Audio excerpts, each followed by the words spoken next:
नमस्कार, आप देख रहे हैं हरियाणा डायरी और मैं हूं आपके साथ आयुष्पाल। कहते हैं जिस घर और राज्य में बुजुर्गों का सम्मान होता है उस घर में खुशहाली और समृद्धि आती है। हरियाणा की नायब सरकार लगातार बुजुर्गों के चेहरों पर मुस्कान लाने के लिए काम कर रही है। नायब सरकार ने न सिर्फ बुजुर्गों की पेंशन को बढ़ाकर 3,200 रुपए महीना कर दिया है, बल्कि इसे सीधे उनके बैंक खातों में पहुंचाकर दलालों और दफ्तरों के चक्कर से हमेशा के लिए मुक्ति दिला दी है। नायब सरकार का ये बुजुर्ग सम्मान मॉडल अब अन्य राज्यों के लिए भी मिसाल बन रहा है।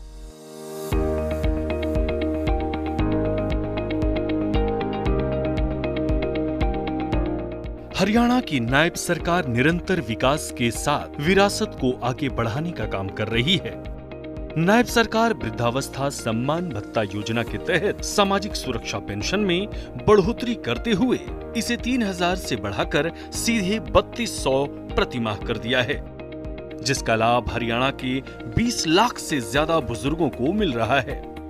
मुख्यमंत्री नायब सैनी प्रदेश के बुजुर्गों को एक के बाद एक नई योजनाओं से उनकी लाठी को और मजबूत कर रहे हैं। सीएम सैनी का साफ कहना है कि बुजुर्ग हमारे माता पिता के समान हैं।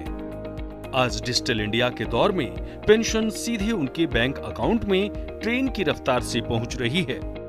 इतना ही नहीं, मुख्यमंत्री ने साफ किया कि सिर्फ पेंशन ही नहीं बल्कि 70 वर्ष से ऊपर के हर बुजुर्ग के इलाज में लगने वाला 5 लाख तक का खर्च भी अब मोदी सरकार और नायब सरकार मिलकर उठा रही है।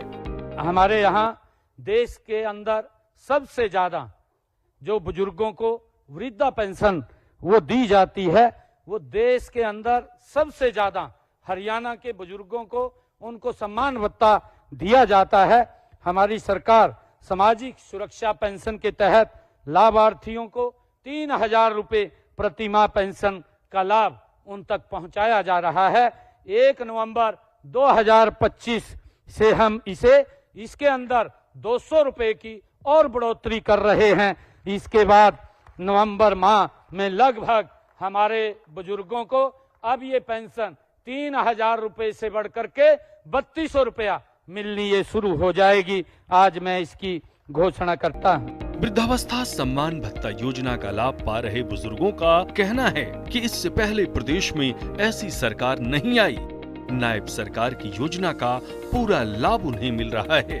चाहे किसी की बुढ़ापा, चाहे विडो, चाहे किन्नर की पेंशन लगी, चाहे विधवा की लगी, चाहे अपंगता का भी पेंशन से 60 कराया, और उसके साथ साथ जिसपे 2 लड़कियां हैं और 45 साल से ऊपर एज हो चुकी है, उनमें से भी एक पेंशन का हकदार है।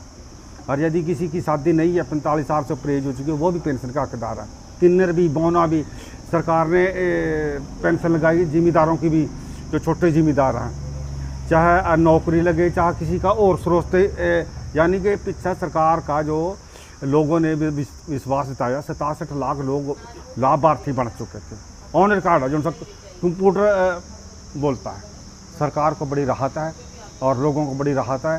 पैसे बहुत काम आवे जी, चाय पानी के और जूस जास पी ले में, दवाई ले में, बहुत मदद जी, बहुत मदद जी। और किसी को मांगने नहीं पड़ते, एक बच्चा से अपने घर का खर्चा चले जावे। बुढ़ापा पेंशन हमारे हर एक बुजुर्ग को मिल रही है जी। विधवा पेंशन, बुढ़ापा पेंशन, विकलांग पेंशन मिल रही है जी। और आज बैंक में आ जाती है। घर में कहीं बूढ़ों को जाने की दिक्कत नहीं होती, बुजुर्गों को घर बैठे आराम से बैंक में आ जाती है। बुजुर्गों को बहुत मदद मिल रही है जी। उनका जो आजकल घर बैठे पेंशन मिल रही है और उनको इधर उधर जाने की दिक्कत नहीं होती। ये बुढ़ापा पेंशन जो है, ये वृद्धों के लिए बहुत समान पेंशन है। ये उनको किसी के सहारे की जरूरत नहीं होती और अपनी दवाई के लिए और सबके लिए आर्थिक जरूरत के लिए उन्होंने अपने किसी के साथ पैसे नहीं मांगने पड़ते और ये इसके समान।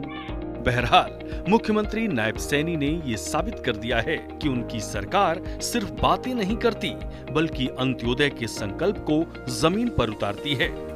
बुजुर्गों के खातों में जा रही 3,200 रुपए की रकम सिर्फ पैसा नहीं बल्कि उनका आत्मसम्मान है, जो उन्हें समाज में सिर उठाकर जीने का हक देता है।